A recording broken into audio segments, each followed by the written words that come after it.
sa Panginoon ng isang bagong awitin. Magsiawit kayo sa Panginoon, buong sandaigdigan. Awitan ang Panginoon at purihin ang kanyang ngalan. Ipahayag ang kanyang pagliligtas sa lahat ng panahon. Magsiawit kayo sa Panginoon, isang bagong awitin. Magsiawit kayo sa Panginoon, buong sandaigdigan. Sa ngalan ng Ama at ng Anak at ng Espiritu Santo. Amen. Sumainyo ang Panginoon. At sumairin. Aminin natin ang ating mga kasalanan upang tayo ay maging marapat gumanap sa banal na pagdiriwang. Panginoong Jesus, binigyan mo kami ng bagong buhay. Panginoon, kaawaan mo kami. Panginoon, kaawaan mo kami. Panginoong Jesus, pinapatawad mo ang aming mga kasalanan. Kristo, kaawaan mo kami. Kristo, kaawaan mo kami. Panginoong Jesus, binabahagi mo sa amin ang iyong katawan at dugo sa Eucharistia. Panginoon, kaawaan mo kami. Panginoon, kaawaan mo kami. Kaawaan tayo ng Diyos Amang makapangyarihan. Patawarin ang ating mga kasalanan at patnubayan tayo sa buhay na walang hanggan. Amen. Manalangin tayo. Ama naming makapangyarihan, manatili kang kapiling ng iyong sambayanan na iyong laging kinakahabagan at pinagbibigyan upang ang itinampok ng iyong pamumuno at pagsubaybay ay muli mong ikalugod at panatilihin mong kinalulugdan sa pamamagitan ni Jesucristo kasama ng Espiritu Santo magpasawalang hanggan. Amen. Magsiupo muna po ang lahat.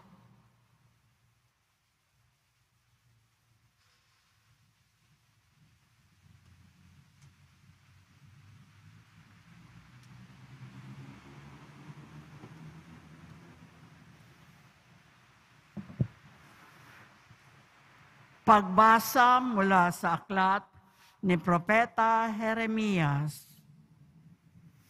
Noong panahong iyon, sinabi ng Panginoon, sa araw na iyon, ako'y magiging Diyos ng buong Israel at magiging bayan ko sila. Sinasabi pa ng Panginoon, ang mga nakaligtas sa patayan ay kinaawaan ko naman sa ilang. Nang ang Israel ay naghahanap ng kapahingahan, napakita ako sa kanila mula sa malayo. Sa simula pa'y inibig ko na sila at patuloy kong ipinagmamalasakit. Muli kitang itatayo, marilag na Israel. Hahawakan mo uli ang iyong mga pandereta at masaya kang makikisayaw. Muli kang magtatanim ng ubas sa mga burol ng Samaria. magtatanim ang mga manananim at magpapasasa sa ibubungan nito. Pagkat darating ang araw na hihiyaw ang mga bantay mula sa kaburulan ng Ephraim. Halikayo, umakyat tayo sa Sion, sa Panginoon na ating Diyos. Ang sabi ng Panginoon, umawit kayo sa kagalakan alang-alang kay Jacob. Ipagbunyi ninyo ang pinakadakilang bansa. Magpuri kayo at inyong ipahayag na iniligtas ng Panginoon ang kanyang bayan, ang mga nalabi sa Israel. Ang salita ng Diyos. Salamat sa Diyos. Pumapatnubay na Diyos ay pastol na kumukupkup. Pumapatnubay na Diyos ay pastol na kumukupkop. Mga bansa, pakinggan ninyo ang sabi ng puon at ipahayag ninyo sa malalayong lupain. Pinapangalat ko ang mga anak ni Israel, ngunit sila'y muli kong titipunin at aalagaan, gaya ng pagbabantay ng isang pastol sa kanyang mga tupa. Pumapatnubay na Diyos ay pastol na kumukupkop. Sapagkat tinubos ng poon si Jacob at pinalaya sa kapangyarihan ng kaaway, na lubhang makapangyarihan at malakas. Aakyat silang nagsisigawan sa tuwa, patungo sa bundok ng Sion, tigib ng kaligayahan dahil sa mga pagpapala ng poon. Pumapatnubay na Diyos ay pastol na kumukupkop. Kung magkagayon, sasayaw sa katuwaan ang mga dalaga, makikigalak pati mga binata at matatanda. Ang kanilang dalamhati ay magiging tuwa. Papalitan ko ng kagalakan ang kanilang kalungkutan. Pumapatnubay na Diyos ay pastol na kumukupkop. Magsitayo po ang lahat.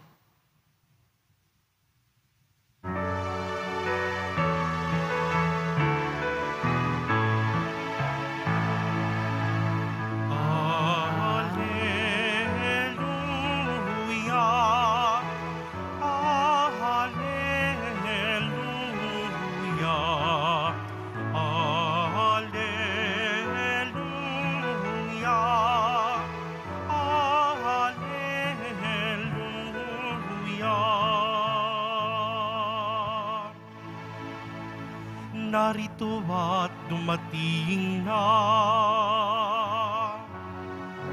isang dakilang propeta, sugo ng Diyos sa bayan niya. Alleluia, Alleluia.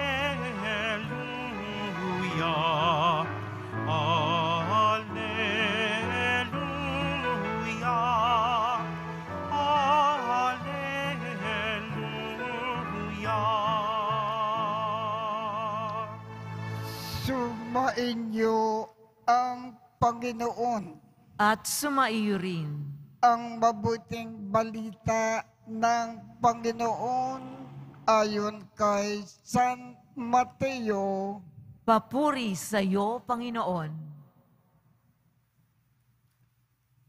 Noong panahong iyon, nagpunta si Jesus sa lupaing malapit sa Tiro at Sidon.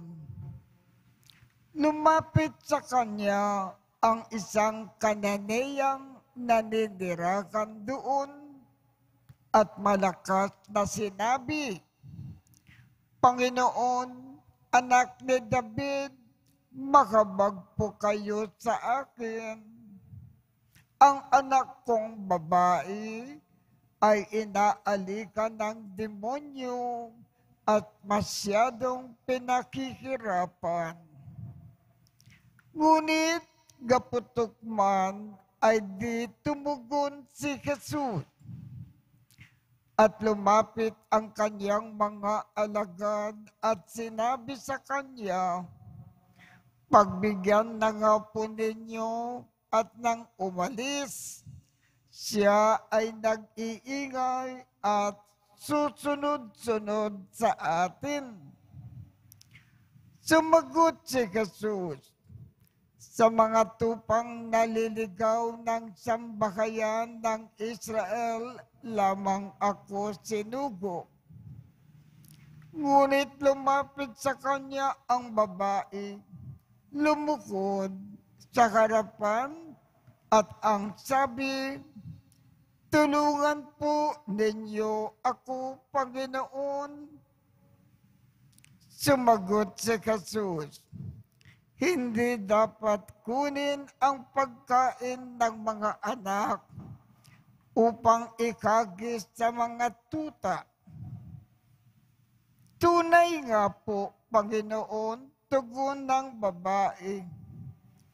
Ngunit ang mga tuta man ay nagsisikain ng mumong nalalaglag sa hapag ng kanilang Panginoon.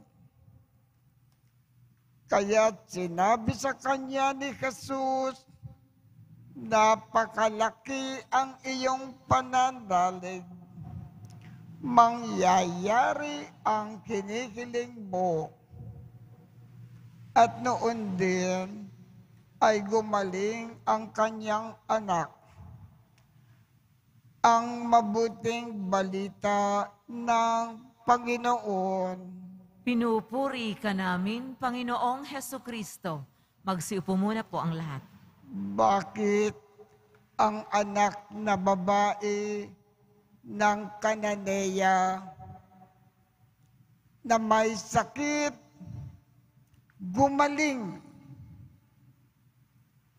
Ang dakilan kasi, ang ina nitong batang babae lumapit kay Jesus at hiniling kay Jesus mapagalingin ang kanyang anak. Kaya pinagaling ng ating Panginoon. Kung hindi lumapit ang ina nitong batang babae, malamang na tuluyang may sakit ang anak at tuluyang namatay. Lumapit kasi ang ina ng batang babae sa Panginoon. Hiniling ang tulong ng Panginoon. Kaya gumaling itong anak na babae. Ang paalaala sa atin ng Ebanghelyo, kung maroon tayong sakit, lumapit lamang sa Panginoon, hilingin ang kanyang tulong, ipagkakaloob sa atin kaagad.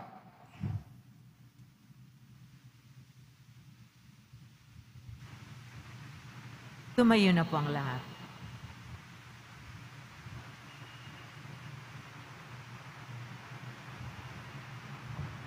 Minamahal kong mga kapatid, binuwag ni Jesucristo ang pader na naghihiwalay sa mga Hudyo at mga Kintil.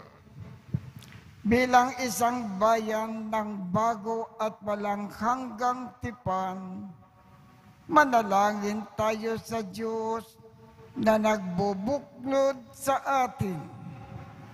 Ang ating tugon, makapangyarihang Diyos, maawa ka sa amin.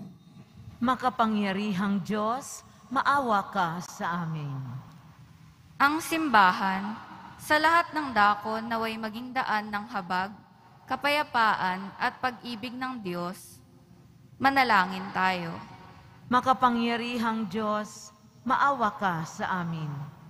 Bilang isang komunidad ng mga sumasampalataya, Naway wag tayong paghiwa-hiwalayin ng mga walang halagang hadlang ng galit at alitan. Manalangin tayo. Makapangyarihang Diyos, maawa ka sa amin. Ang mga ina na nananalig at lubos na nag-aalala para sa kalusugan ng kanilang mga anak, naway wag sumuko sa pagtawag kay Jesus para sa kalinga at pag-alalay. Manalangin tayo. Makapangyarihang Diyos, maawa ka sa amin. Sa mga taong nagdurusa, naway lagi nating maipadama ang kalinga, anuman ang kanilang katayuan sa buhay, lahi o relihiyon. Manalangin tayo. Makapangyarihang Diyos, maawa ka sa amin. Ang mga namayapa na sa buhay, na ito naway magbuni magpakailanman sa makalangit na tahanan ng Diyos. Manalangin tayo. Makapangyarihang Diyos, maawa ka sa amin. Makapangyarihang Ama, aming tanggulan at lakas, ninanais mo na mabuo kaming lakat bilang iyong bayan.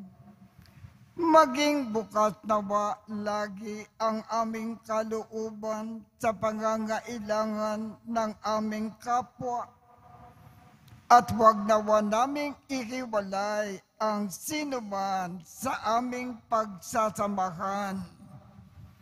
Hinihiling namin ito sa pamamagitan ni Kristo na aming Panginoon. Amen. Magsiupo muna po ang lahat.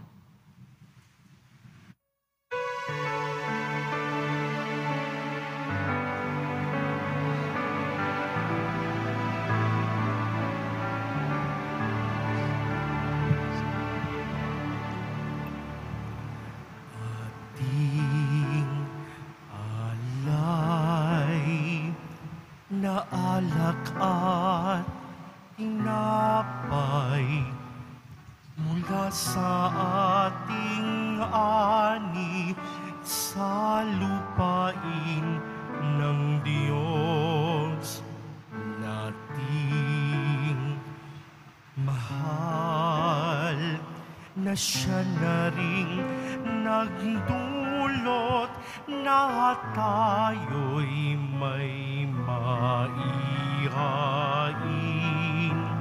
sa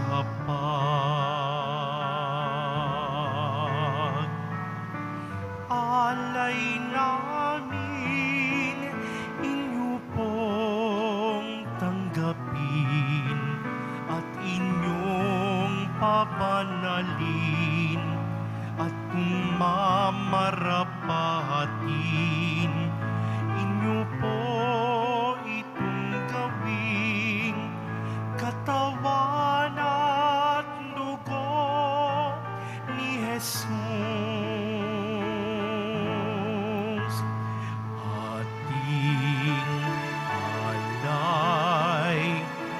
Alak at tinapay mula sa ating ani sa lupain ng Diyos nating mahal, na siya na rin nagdulot na tayo'y may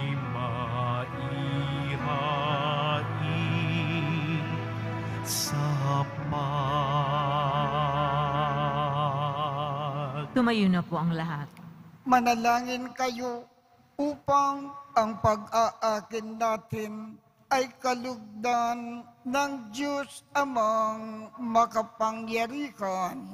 Tanggapin nawa ng Panginoon itong paghahain sa iyong mga kamay, sa kapurihan niya at karangalan, sa ating kapakinabangan at sa buong sambayanan niyang banal. Ama naming lumikha, para mo ng awa, gawin mong banal ang mga alay naming naiyusan ng kalugdan.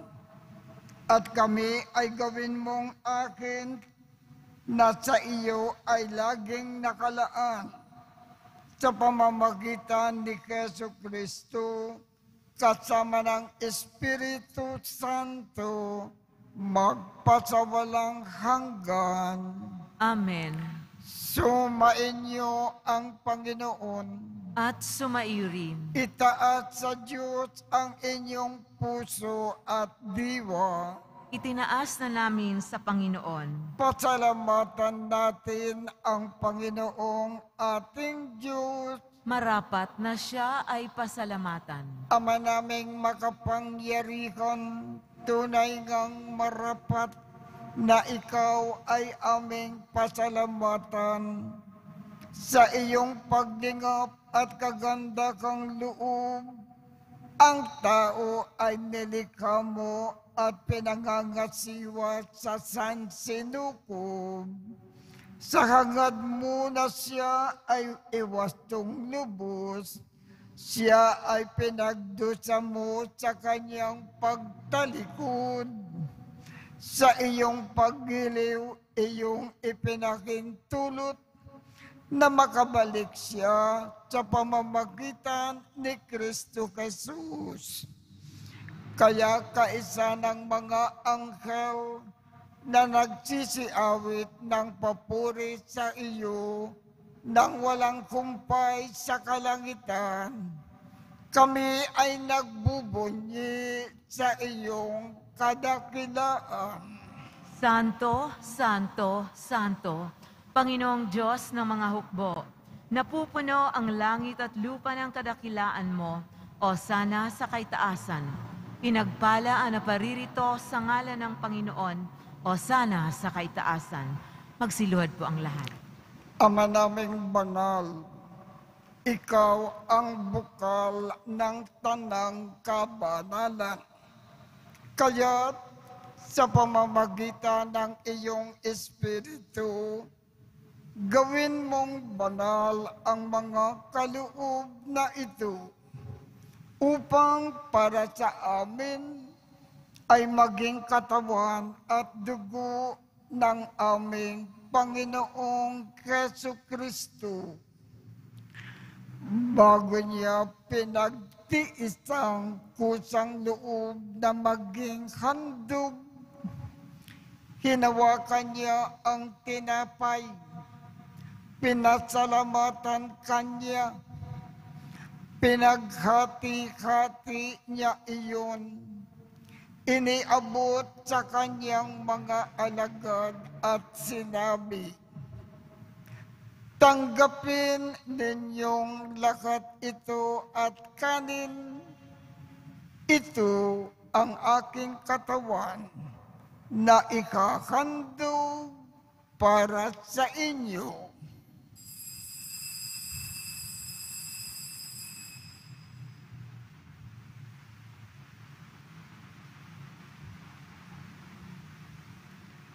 Gayon din naman, noong matapos ang hapunan, hinawakan niya ang kalis, muli kanyang pinasalamatan, iniabot niya ang kalis sa kanyang mga alagad at sinabi, tanggapin ninyong lahat ito at inumin.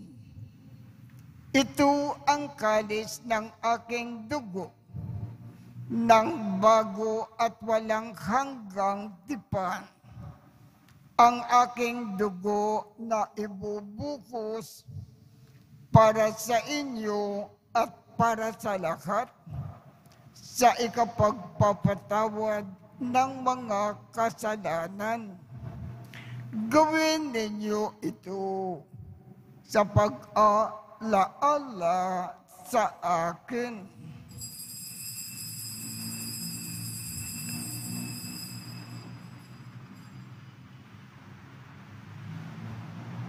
Magsitayo na pang lahat. Ipagbunyi natin ang misteryo ng pananampalataya. Si Kristo'y namatay, si Kristo'y nabuhay, si Kristo'y babalik sa wakas ng panahon. Ama, ginagawa namin ngayon ang pag-aalala sa pagkamatay at muling pagkabuhay ng iyong anak. Kaya iniaalay namin sa iyo ang tinapay na nagbibigay buhay at ang kalis na nagkakaloob ng kaligtasan.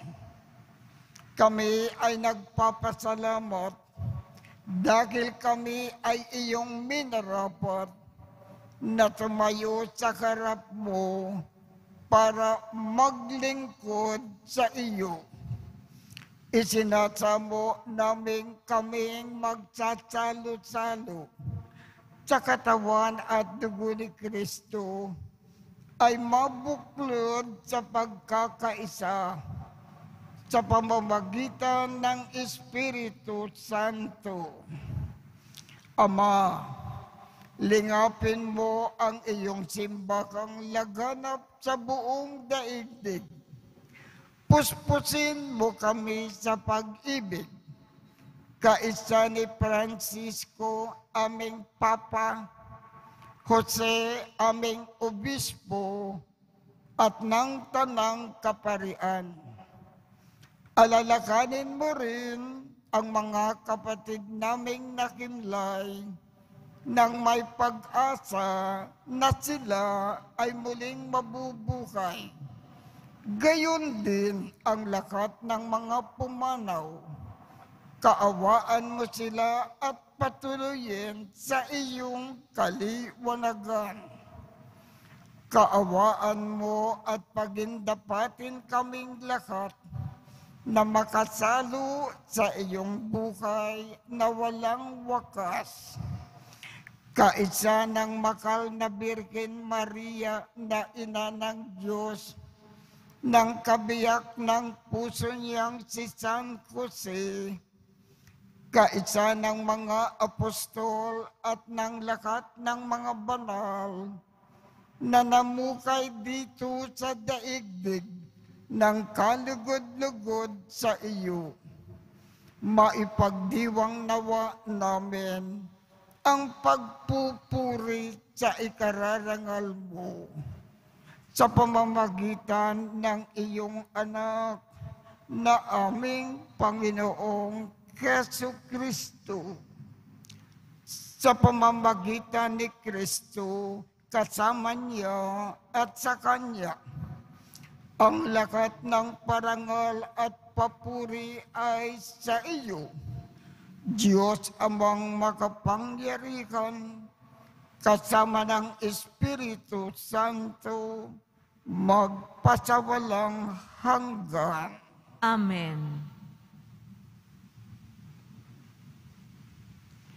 Sa tagubilin ng mga nakagagaling na utos at turo ni Jesus na Panginoon natin at Diyos, ipakayag natin ng lakas loob. Ama namin, sumasalangit ka, sambahin ang ngalan mo, mapasa amin ang kaharian mo, sundin ang loob mo dito sa lupa para nang sa langit. Bigyan mo kami ngayon ng aming kakanin sa araw-araw at patawarin mo kami sa aming mga sala para ng pagpapatawad namin sa mga nagkakasala sa amin. At huwag mo kaming ipahintulot sa tukso at iadya mo kami sa lahat ng masama. Hinihiling namin, Ama, iadya mo kami sa lahat ng masama. Pagkalooban kami ng kapayapaan sa araw-araw. Iligtas sa kasalanan at ilayo sa lahat ng kapahamakan. Samantalang aming pinananabikan ang dakilang araw ng pagpapahayag ng tagapagligtas naming si Jesucristo. Sapagkat iyo ang kaharian at ang kapangyarihan at ang kapurihan magpakailanman. Amen. Panginoong Keso Kristo, sinabi mo sa iyong mga apostol, kapayapaan ang iniiwan ko sa inyo. Ang aking kapayapaan ang ibinibigay ko sa inyo. Tungkayan mo ang aming pananampalataya at huwag ang aming mga pagkakasala.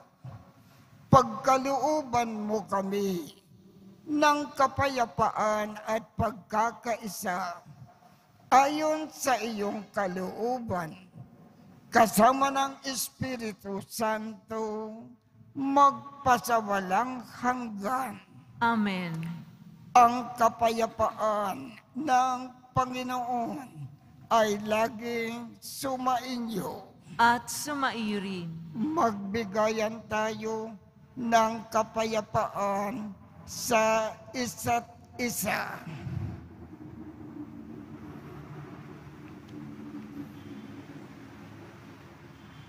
Kordero ng Diyos na nag-aalis na mga kasalanan ng sanlibutan, maawa ka sa amin.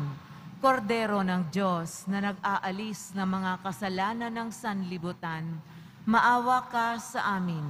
Kordero ng Diyos na nag-aalis na mga kasalanan ng sanlibutan, ipagkaloob mo sa amin ang kapayapaan. Magsiluhod po ang lahat. Ito ang kordero ng Diyos. Ito ang nag-aalis ng mga kasalanan ng sanlibutan. Mapalad ang mga inaanyayahan sa kanyang piging. Panginoon, hindi ako karapat-dapat na magpatuloy sa iyo. Ngunit sa isang salita mo lamang ay gagaling na ako.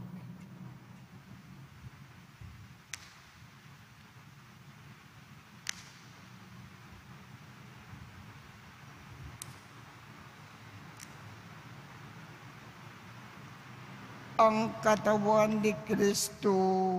Amen.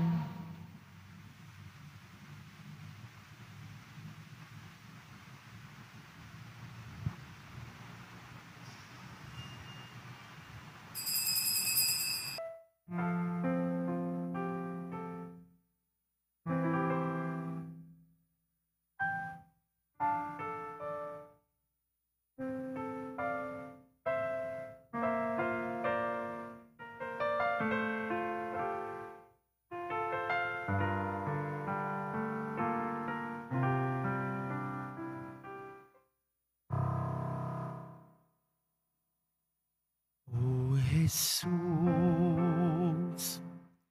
ilumin mo aking sugatang puso ng aking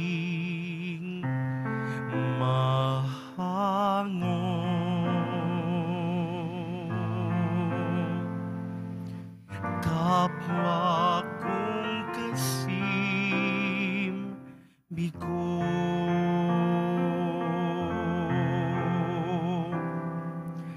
hapis at pait,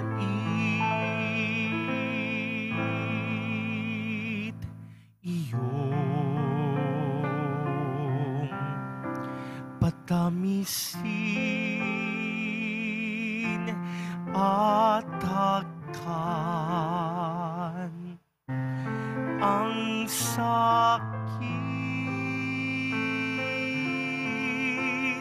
ng magningas ang rigid. O Jesus, ilumin mo aking sugatang puso ng aking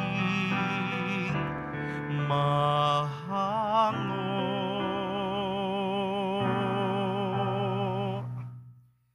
Kapwa kong kasing bigo,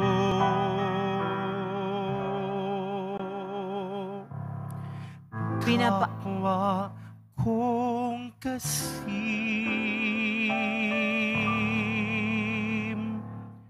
bigo.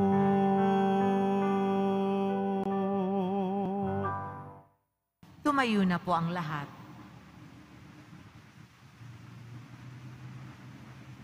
Manalangin tayo.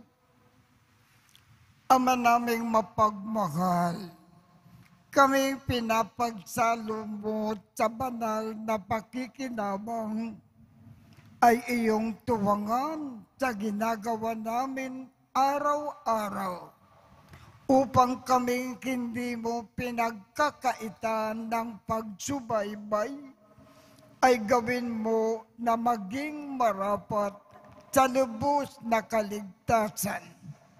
Sa pamamagitan ni Jesu Kristo, kasama ng Espiritu Santo, magpasawalang hanggan. Amen. Sumainyo ang Panginoon At sumairin. at pagpalain kayong lahat ng makapangyarihang Diyos, Ama, Anak, at Espiritu Santo. Amen. Tapos na po ang misa. Humayo tayong mapayapa. Salamat sa Diyos.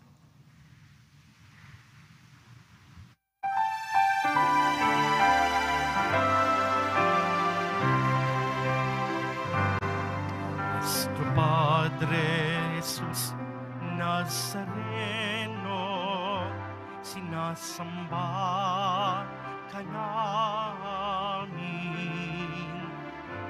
pinipintungo ka namin, aral mo ang aming buhay at kaligtasan. Nuestro Padre Jesus Nazareno, iligtas mo kami sa kasalanan. Ang krus mong kinamatayan ay sagisag ng aming kaligtasan. Nuestro Padre Jesus Nazareno, dinarangal ka na amin. Nuestro Padre Jesus Nazareno, niluluwalhati ka namin. Nuestro Padre Jesus Nazareno, dinarangal ka na amin. Nuestro Padre Jesus Nazareno, niluluwalhati